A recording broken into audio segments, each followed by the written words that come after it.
According to the Johns Hopkins tracker, there are nearly 16.8 million cases of coronavirus in the United States right now, and the death toll has now surpassed 304,000. Let's turn now for the latest in this pandemic with Dr. Jesse Pelletier, president of Halodine. Doctor, what kind of winter and Christmas season are you expecting now that vaccinations have started, and we might have a second vaccine, Moderna's vaccine, being rolled out soon? Yeah, like you said, this wave of the pandemic has really spread across the United States and pushed our healthcare systems to the brink.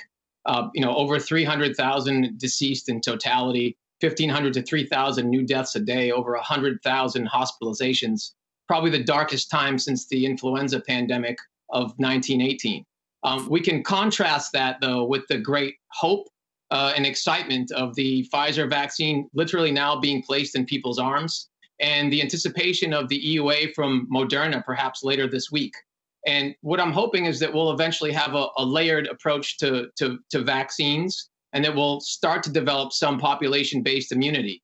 However, there's still a very dark time ahead of us. And, I'm reminded of the Roman god Janus, whose depiction has one face forward and one face backwards, partly looking in the future, partly looking in the past, but present in a tumultuous time at hand here.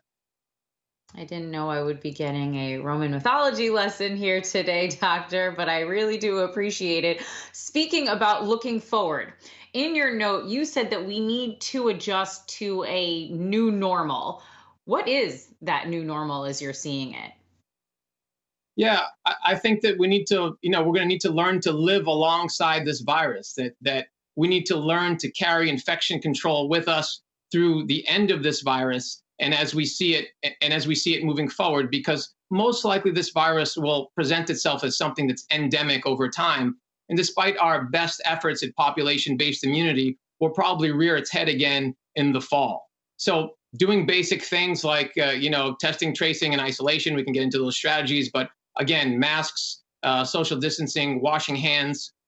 We never thought that before this virus we'd be using alcohol-based sanitizers every hour, every 30 minutes, depending on what we do. And that's a new learned behavior. But there'll be other behaviors that we need to learn that might include also cleansing our nose and mouth before we place masks or don masks, similar to how we wash our hands before we place gloves. So the world will change significantly, and we'll have to change along with it.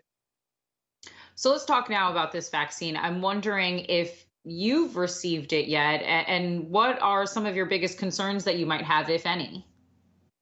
Yeah, well, of course, it's a new construct. It's an mRNA construct. We haven't seen it before. It has not been FDA approved in vaccinations previously. And we just, we're trying to extrapolate information from about 44,000 patients into the arms of 10 to hundreds of millions of patients, right? So there are always concerns. We'll need more robust safety data over time.